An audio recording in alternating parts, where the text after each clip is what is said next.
बिस्मिल्लाहिर्रहमानिर्रहीम, अस्सलाम वालेकुम। आज इंटरनेशनल मीडिया में अब तक की सबसे बड़ी खबर आप जानते हैं क्या है?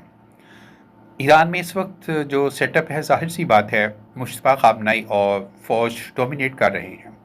अब वो ये सोच रहे हैं और मशवरा कर रहे हैं कि हमें फ़ौरी तौर पर एटमी धमाका करके ख़ुद को न्यूक्लियर ताकत डिक्लेयर कर देना चाहिए, क्योंकि अब तमाम हदें क्रॉस हो चुकी हैं और इसके अलावा हमारे पास अब कोई रास्ता नहीं बचा।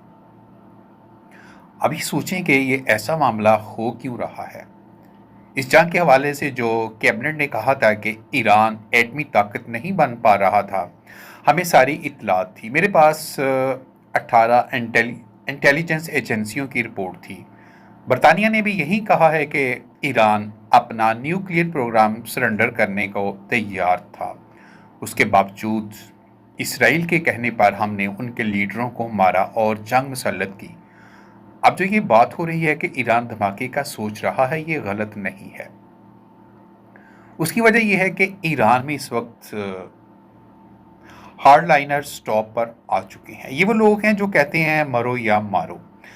अब उनके पास खोने के लिए कुछ नहीं है, ना वो दुनिया की परवाह कर रहे हैं ना जंगों की। उन्होंने अमेरिका और इसराइल को गले से पकड़ा हुआ है।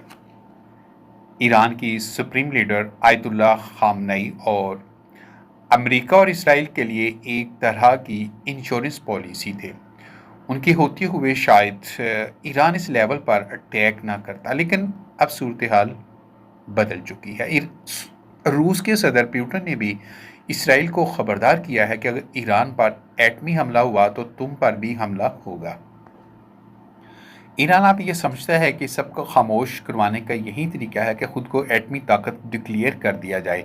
पाबंदियां तो पहले ही लगी हुई हैं, लेकिन अगर वो आप नए हार्मज से पैसा इकट्ठा करना शुरू कर दें तो वो सालाना 45,000 अरब डॉलर से ज़्यादा कमा सकते हैं। शुमाली कोरिया की मिसाल सामने है। अमेरिका इस बार आज तक हमला क्यों नहीं कर पाया? क्योंकि वो एक एटमी ताकत है। रूस पर सब मिलकर हमला क्यों नहीं कर सके? क्योंकि वो एटमी ताकत है। ईरान अब ये समझता है कि अगर वो एटमी ताकत बन गया तो कोई उसका कुछ बिगाड़ नहीं सकेगा और सब उससे डरेंगे।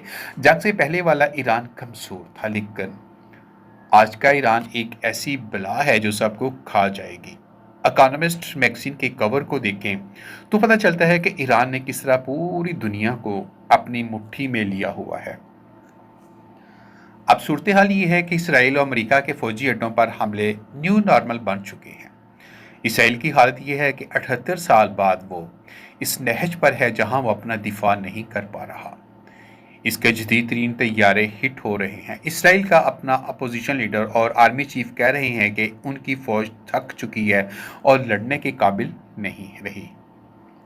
ईरान अगर एटमी ताकत बन गया तो खित्ते के तमाम ममालिक से तल्लुकात बहाल करेंगे और अमेरिका को निकाल बाहर करेंगे। अब ईरान को किसी पाबंदी की परवाह नहीं, वो हरमज़ के ज़रिए अपनी मईशत चला सकता है। फ्रांस और दीगर ममालिक जितनी चाहें कोशिश कर लें। ईरान अब फ्रंट से लीड करता नजर आता है। उसे पता है कि अगर उस लड़ाई के मंतकी अंजाम तक पहुंचाना है तो उसे कुछ करना पड़ेगा। अब वो पुराने फतवे और इनकार किस्सा पारीना बन चुके हैं। सेंट्रल एशिया न्यूज़ को सब्सक्राइब करना मत भूलें। वीडियो को लाइक करें, शेयर करें और कमेंट सेक्शन में अपनी राय का इजहार ज़रूर करें।